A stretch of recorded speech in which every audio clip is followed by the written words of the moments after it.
What's up, guys? Welcome back to another Keeping It Real review. I'm your host, James, joined by Calvin and Jack today to review Season 1 of Andor. Before we dive into the review, I just want to remind you all we are on Twitter at Keeping It Real UK. Give us a follow, and from there you can find links to all of our streaming platforms and social media. We're on Spotify, Apple Podcasts, Instagram, and TikTok. Whichever app you use to listen to your podcast, make sure to follow us, like us, or give us a 5-star rating.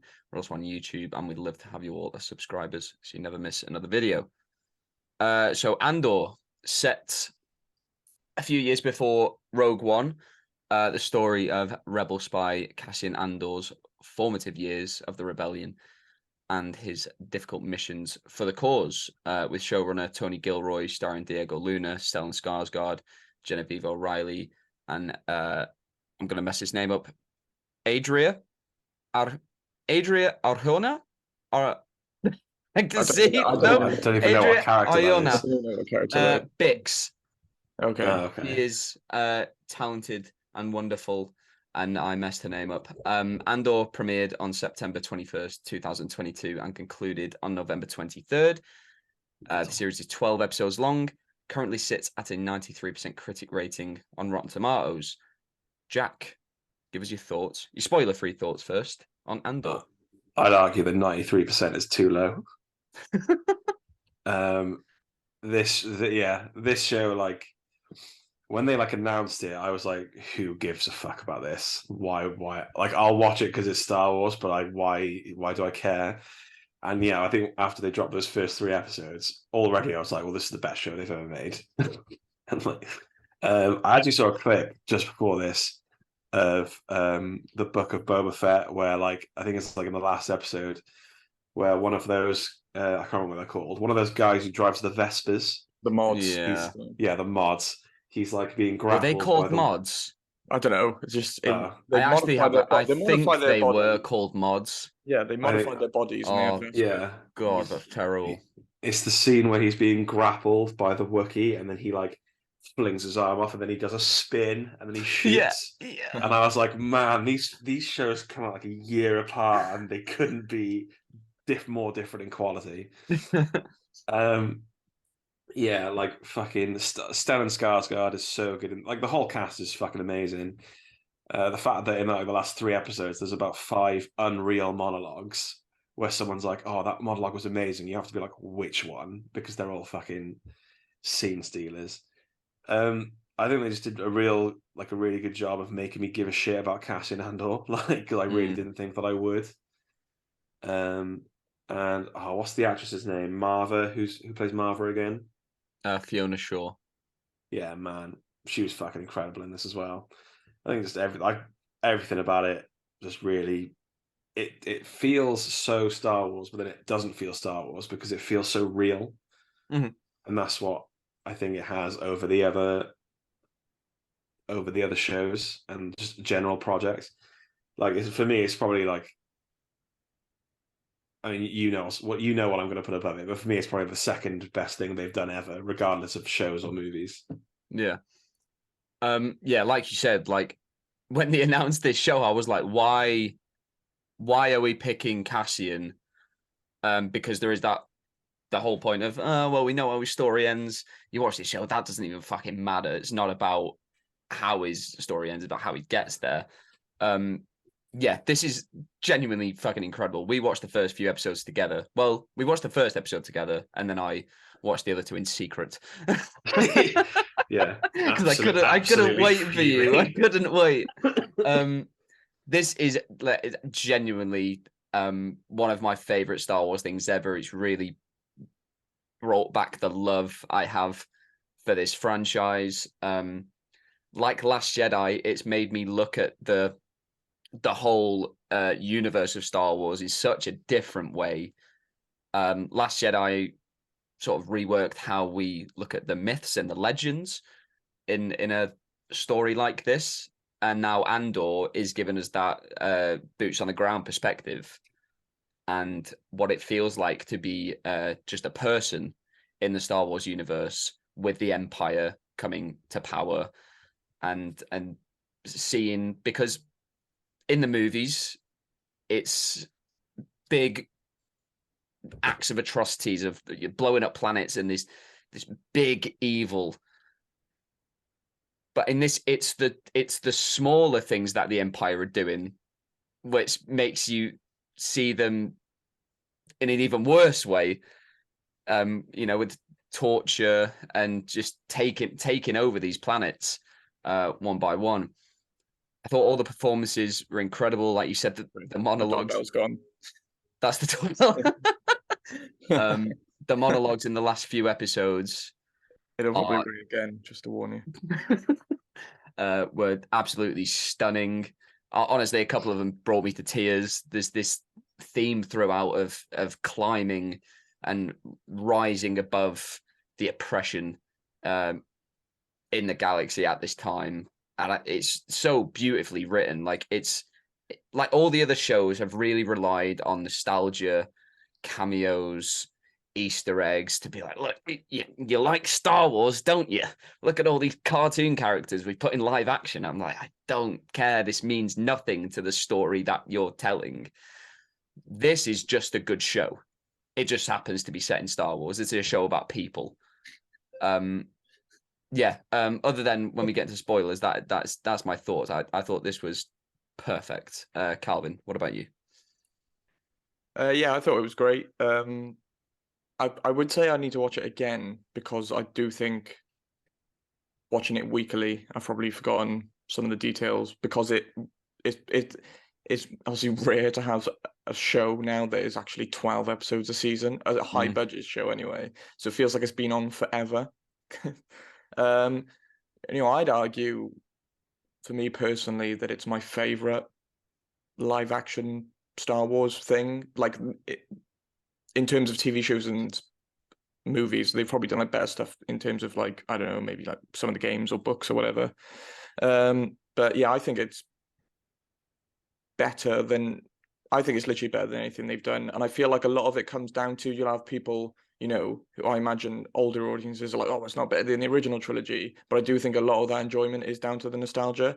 If you like pick it apart and actually look at the way, the narrative and the characters, and even things down to the set design, how all that is crafted and comes together, this is a way better story.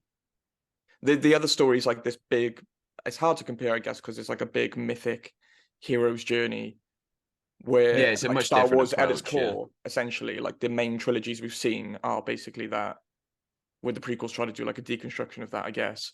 But like this is more about, the little people, essentially, the people that we can relate to. What I loved especially is how they, like you said, with the Empire, making it more like, sort of a bureaucracy than anything, which is what an empire would probably be at its core. Yeah. It wouldn't just be, they would be committing mass atrocities, but it wouldn't all be done in the same way. It wouldn't just be constantly, let's just blow up planets without thinking about anything. And more than that, I liked the way they frame rebellion. Yeah. Like characters like Luthen, like he's not a good man by any stretch. He's trying to make a better world, but he's not. But it takes a certain type of person to do these things. He's actively betraying people on his own side to keep, the core of his ideas intact. And I just think I don't know, I just find it so much more relatable. And I do think a lot of it, I imagine a lot went into the casting of this show. And I think more than anything, I feel like the dialects they chose really help people feel real. There's only, I can only really think of like Cyril, who's American, but he has this sort of like muted, blank way of speaking, which suits what they're trying to do with him. Like he just, but then everyone else seemed to be mostly hailing from like Britain in some way, like Scottish, mostly English, apart from like Cassian, obviously, but because the actor's not from there. But I feel like that, with that coupled with having actual sets built, it just made everything feel more, just, I guess this first time I've ever felt the Star Wars actually felt real. And to be honest, I actually didn't feel like this felt like a Star Wars show. I think I said to you a couple of episodes in, it's mad to me that they're talking about the Emperor, who's this dark wizard with lightning hands. Yeah, it doesn't Whereas to feel me, like he should just be a man, you know. And then so to be honest, I feel like it's quite hard for it to fit in with the rest of Star Wars. I'm kind of having a hard time putting them all together in the same sort of canon, if you like. Like yeah. I kind of don't want it to be part of the other thing because it doesn't. To me, it doesn't feel Too like Star Wars. good. It feels like a sci-fi show based on rebellion. I think you could take all the Star Wars out of it and still have the same show, literally. Yeah. Like the only thing that made it feel Star Wars to me is the way the blasters work. Yeah. That's it. That's the only thing. I was like, oh, that's very Star Wars. The way people just, just ping off shots and it just sort of leaves a little scorch mark on people. Well, I actually thought this is the first time in Star Wars where like blasters have really there's like damage behind them. You get shot once with a blaster and I they're liked dead. Cassian Blaster where it sort of had to like load up essentially. Like it took a while to shoot. That felt a bit more tangible. But some of the other, I don't know. I think it's just an issue with blasters because nothing ever like goes like next season. Give me like a stormtrooper's like blaster jamming or something. Like just something like. I'm like, yeah, that feels more the tone. But usually we are seeing Yeah. just shots going off. Usually yeah. they're missing. And this is, characters that we've learned to connect with over a couple of episodes. I mean, They get stormtroopers shot still once are and great. they're gone. I thought this time, make them like super menacing, and I had to watch one get headbutted again, which was okay. I did notice that, and I was like, yeah, a man, man what are with you gonna do? no helmet just headbutts one, and he's Yeah, absolutely but fucked. And that guy's knocked he's a Reinforced monster, though, skull. isn't he? Yeah. They must have. I did enjoy. They must have like a trauma thing, like a reaction where, like, if you get any sort of trauma, the suit just knocks you clean out. Oh, yeah.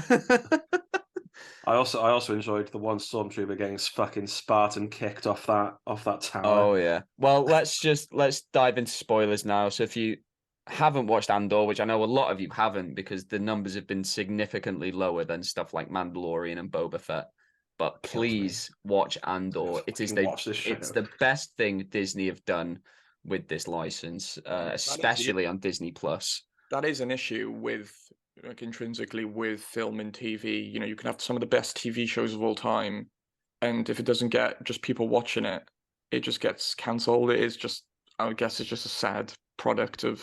Yeah. Initially, this was scheduled for 5 seasons. That's been condensed to 2 seasons. Which I'm sort of worried how. I mean, they can change that, I guess. But this hasn't had. It's had the critical access, but not what Disney want, which is mostly. They've already started production now, so I think it's too late to. Too late to change. And I'm worried about how they're trying to cover so many. Like, I do like legacy spanning stories, like when you jump years, but I feel like it might be, it's a difficult thing to do. And I know most people don't like time jumps, but they can be done well. Obviously, we saw like House of the Dragon do it well. Dragon thought it worked well, yeah. But fundamentally, most people don't like it. Like, most people would rather do without it. I think this season has set that up enough so that will make sense in season 2 because in terms of like 3 episode arcs. 3 episode arcs, yeah, we're in this location, 3 episodes. We have a story in there. Obviously, characters' personal arcs and stories are progressing all the way through. But yeah, we are in spoilers now. So like, first 3 episodes very sort of Ferrix based. Then we go to Aldani with the heist. Then it's set in the prison, and then the last 2 episodes. The wrap up, basically. Yeah, mainly back on Ferrix. But I thought that's a good way to structure the show. So if we are going into season 2, where every 3 episodes is going to be a different year, I think that'll make sense. And after the work they did on this season, I've no hesitation that they're going to knock it out of the park again. Because I think they've just got such a grip on what this show has to be. What the future of Star Wars is now, because this is such like that are sort of like,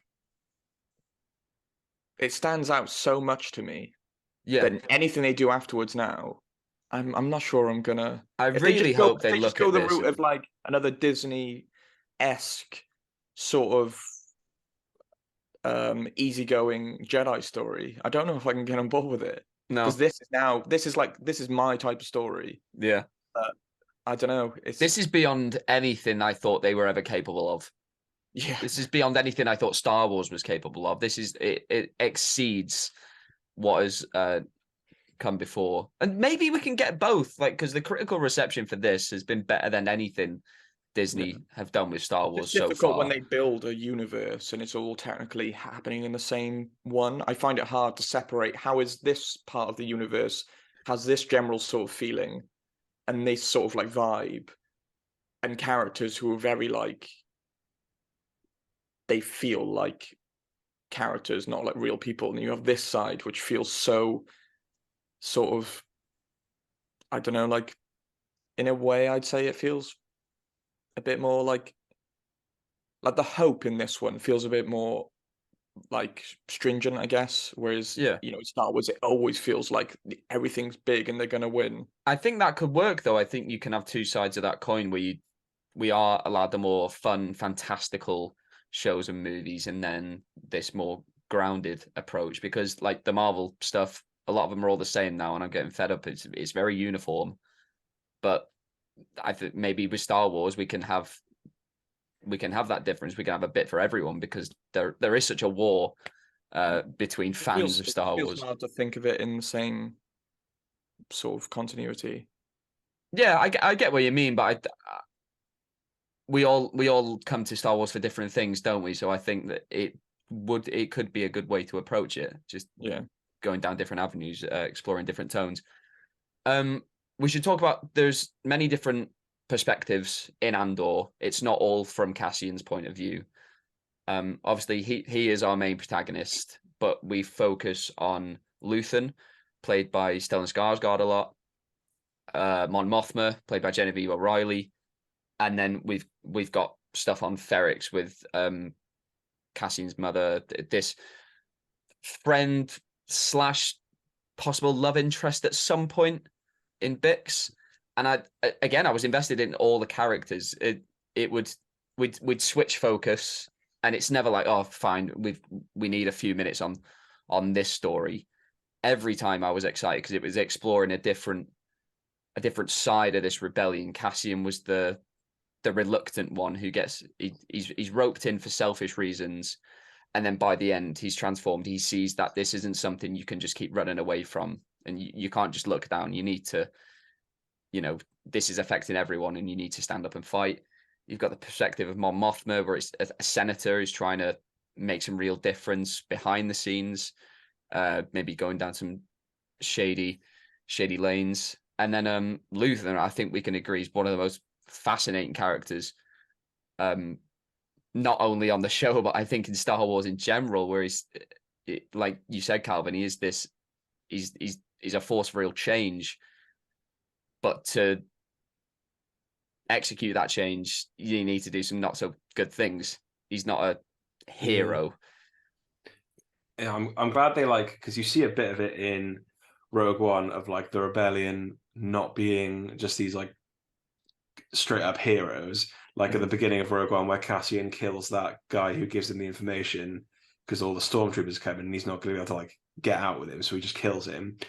Like the bit with Luthen when he's talking to like his ISB informant, I think is one of the best scenes in Star Wars. Yeah.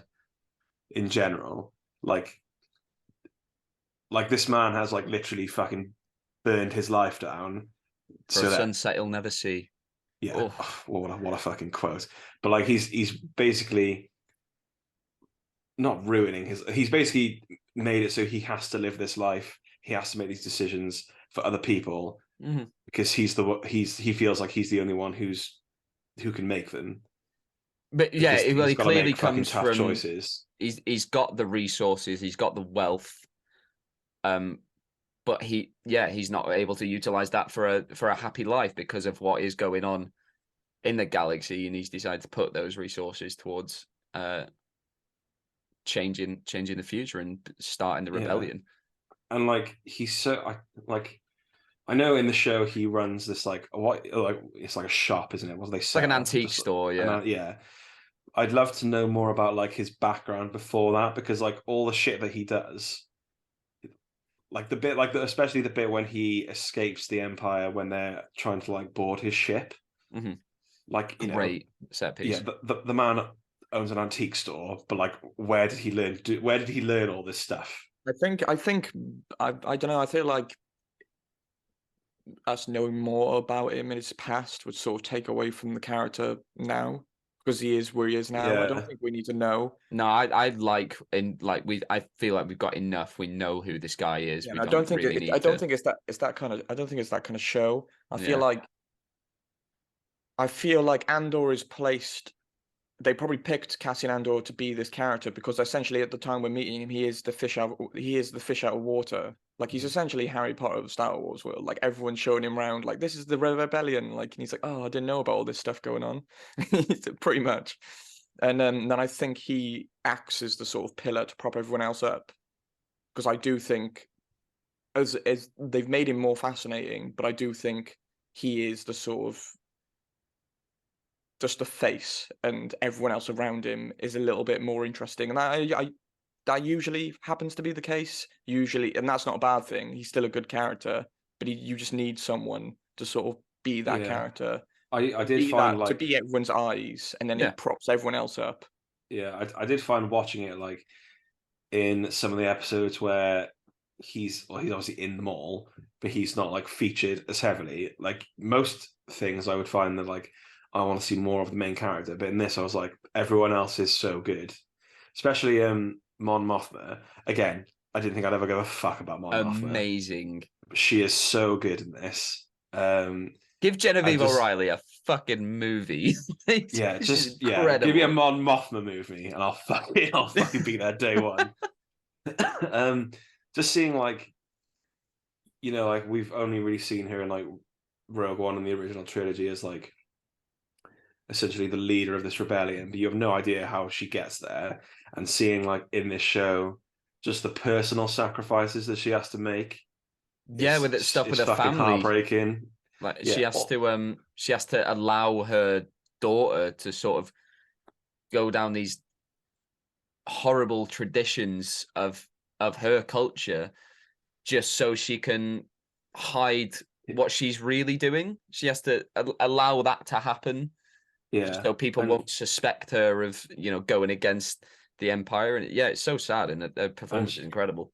And she's in like this marriage with this fucking prick. Yeah. Who utilizes the fact that she's never around to basically turn their daughter against her anyway. Do we know, is it like pre-established why is her husband such a dickhead? Has he been in like other stuff? Like the shit? No, I think he's just sort of just an asshole, yeah. Yeah. If you look at it from like his point of view though, like up until a point, you sort of see that she is obviously she's the same thing. She's basically doing, it's like you can sort of look at it as maybe like an earlier version of what Luthen had to sacrifice. Yeah. To sort of be a part of this thing. It's not just, you can't just be happy and have your family around. You don't just rise up and overthrow the government in a day, and everyone's everyone jumps around, and there's a in the background there's a LGBT kiss that they could cut if a country is not happy about it. Yeah, I think like as well, I'm interested to see like where her story goes in terms of like we never see her family in anything else, so the context that this is going to give we don't really see her in anything else, to be honest. Well, you know what I mean, like she says a really like she turns up looking like a ghost and says something. She's always in the Star Wars film. She's always lit up like one of the elves in Lord of the Rings. Yeah. Good for her though. Like she got cast in episode 3. She was in a deleted scene. We didn't see it. She gets brought back for Rogue One for a couple of moments, and then in this just gives the performance of a fucking lifetime. I think she's incredible. I can't wait to see how we get to, Do you think they're Mon Mothma we know. More characters that are in Rogue One in season 2, like the guy, like Andor's sort of captain, who is the one who goes and tells him to kill Galen Erso, because he was quite an interesting character. Yeah, Headmaster Groff from Sex Education. They could get the guy who plays Sir Barristan back. Yeah, well, we know we're getting K2SO in season 2. which Yeah. just let me have B2. Just like Man, that he is my B2 breaks my favorite droid. fucking And heart. Man. R2D2, you will always Just have my heart, just a my sad sweet, droid. sweet boy. But B2, what a performance! I was gonna find out who voiced him because there was a lot of emotion in that. it's fucking beautiful. Like the droid made me cry. Dave Chapman puppeteered and did the vocal performance for B2, and yeah, bravo, because it's his little stutter that just breaks my heart when Marva dies, and he's I want Marva. I was like, oh, fuck. Yeah, me too, man. I love the bit as well, like in the last episode when that like Imperial officer tips him over. I was when like, they're all doing fucked. And they all Excited start a kicking riot. off. I'd been fucking spraying the air. Like, I'm gonna fucking kill you. That was the first time in Star Wars as well where I genuinely felt like sort of pumped and angry, and I was feeling like Yeah, this no, sort of yeah, it rebellion. was a rousing It's like, speech, and I was yeah, there, like up my chair, going, "Yeah, fucking like Yeah. it'd be enough to rouse me. But I Yeah. also loved that in this. So it's like a bit backtracking, but we saw different offshoots of the Empire in terms of like the corpos and stuff. yeah, Like these other sort of corporate entities, which are sort of, feeding off the smaller people. yeah." Like I enjoyed that. I don't want it to just be one huge. I like the subsets. It's not always Of just this, stormtroopers. of this It's obviously galaxy-spanning empire. There's not just going to be, the man with the sparkly hands, like in his robot. there are actually people that believe in the Empire Yeah. and are doing some really evil shit. Like one of our antagonists, Dedra. I think when we're at the start of the show, obviously we're not rooting for anyone in the Empire or the ISB. But there was a part of me where I'm like, where she's going sort of up the ranks. I'm like, okay, yeah, prove yourself, girl. And then it gets to it, I'm like, oh god, no, you are fucking evil. No, I had the exact same thought. I was like early on when she's going like toe to toe with that other officer, I was like, oh, fuck you, man. Yeah, like, fucking give Dedra, show him. Give Dedra a chance. And then like halfway through, I was like, Dedra, you're a bitch, man. I hope you fucking die. When she starts torturing Bix, which broke my heart, especially when that comes back in the last episode when Cassian saves her and he's come on, we gotta go, and she goes, no, we'll make them angry. We'll make them angry. No. But even when they betray, the way they betray Dedra and other, like, she is obviously like she's meant to be a bad person, but she's still, they make all the characters so human. She's still got friends. She still gets on with people. She still likes people. It's not that like they're cold, but the sort of system they're in is cold, but the people could be quite warm, and they seem like they could have the capacity to change, which obviously you see with the certain moles and stuff within the Empire. They're not everyone in the Empire. And the guy from the heist, the guy who's actually defected over to the rebellion, sort of, he's sort of letting them in. Like, I love all that stuff. It just makes everything feel more human, and like, the people you might be killing on the other side might just be the same as you, but they've just fallen into the wrong, it's like the thing where, like, like the matter of good and evil is dependent on what side you're standing on. Yeah. Talking about the evil side, along with Dedra as well, we have Cyril, who a fascinating character and performance, but what a fucking worm of a bloke. Like, I hate him, but I love watching him. Yeah, you're just constantly waiting for him to. He always looks like he's gonna finally snap. Yeah, they play to him. He's holding on because that, like, talk about like someone acting with your eyes. Like, he is such an unsettling looking man. Yeah, and I feel like he has such a weight with how he looks, but also his voice. And how he carries voice, his demeanor,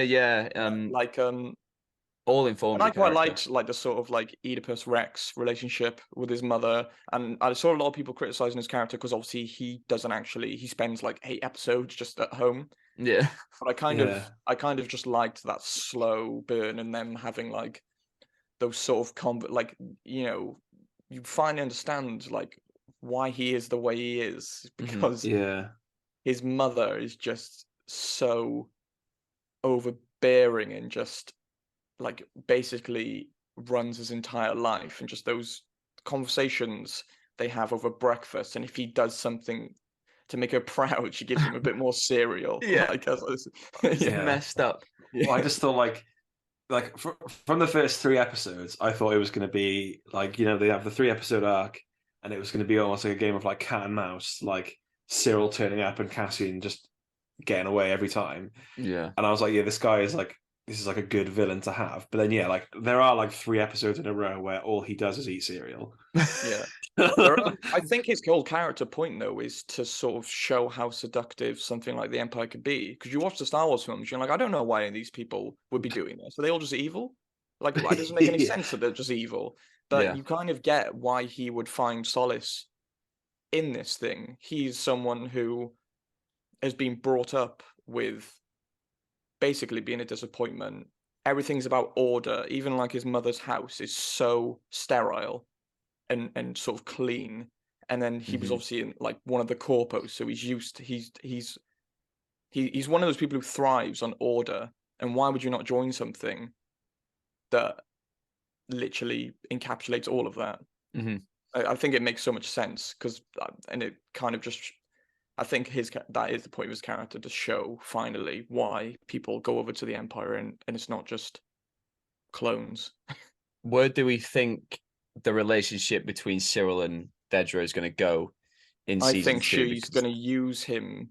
She's going to be the manipulator, but he's going to have genuine feelings for her, and it's all going to well, fall apart. there was that scene where he's semi stalking her, and he says, like, you know, like, meeting you has made me realize like my purpose, and I see your drive, and that is motivating me to be better and be more. Because he's resourceful, but easily manipulated. Like, he found Cassian. He's the guy who sort of got Dedra on this flown thing, but she's manipulative enough to sort of, I think she's going to see that. I don't think they're going to have a relationship.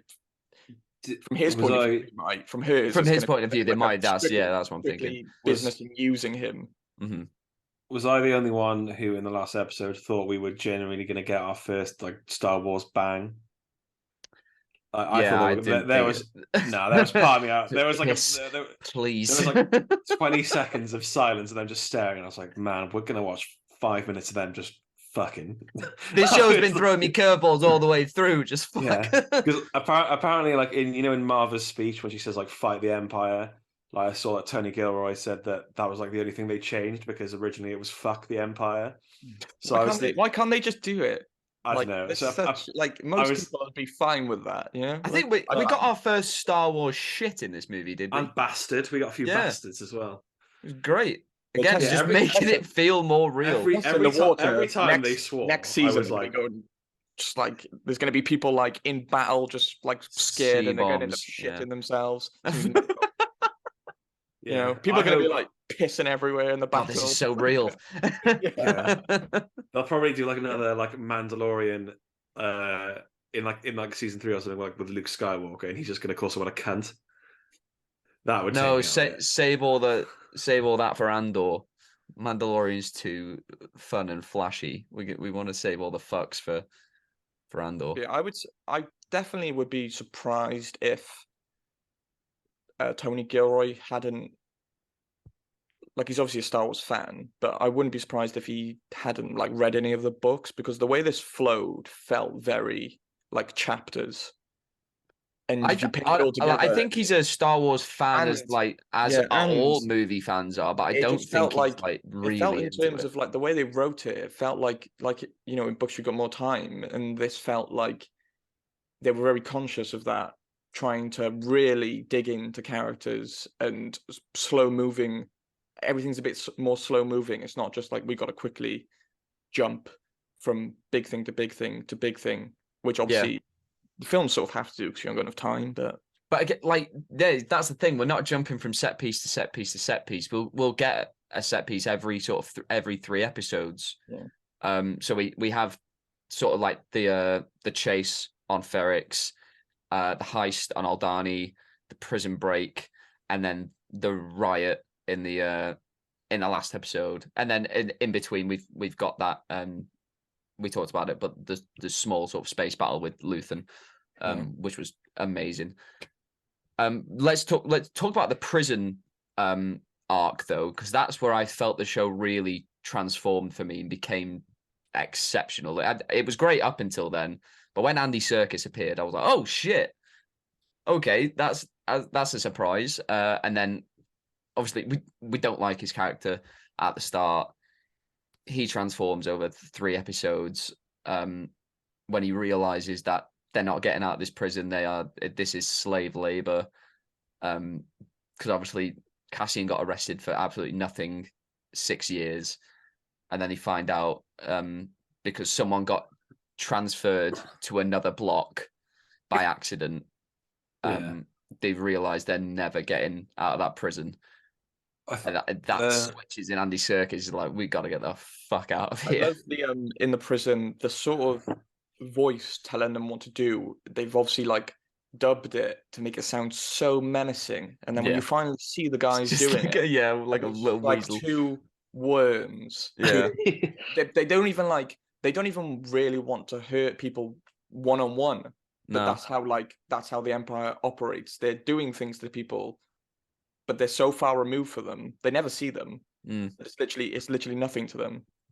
Well, that's it. Cassian's like, nobody's listening to this. We can say whatever we want to. Nobody's listening to our conversation right now because they don't care. We're here. We're not getting out. That was like my favorite scene when he's like trying to like rouse everyone, and then they're like being like, shut up, and he's just like screaming. He's like, they're not listening. Yeah, because it's like arrogance as well. They don't like, they think they're in complete control, and therefore they kind of take their foot off the clutch because they just don't. They think they're unbeatable. Basically. Oh yeah, Cassian says that in one of the first episodes. He's like, they're not looking. Like I can sneak in a uniform. That they're also. He says they're so fat and satisfied. They'd never think someone like me would ever get inside their house. The writing on this show is just it's fucking ridiculous. It's perfect. So good. It's just that's like with him getting arrested. Yeah, it's just ridiculous that he gets arrested for nothing, even though he actually has just committed one of the biggest crimes like on the Empire's radar. But he gets arrested. They have no idea. They've got no idea who they've got. Basically. Again, brilliant. They're looking for this guy for so long, and he's just in one of their prisons. And they've already got him. They have no idea. That prison break episode I thought was phenomenal, and the build up to that, because the episode prior we get the Cassian's always asking Kino like how many guards we need to get out of here, and he's no, it's never going to happen.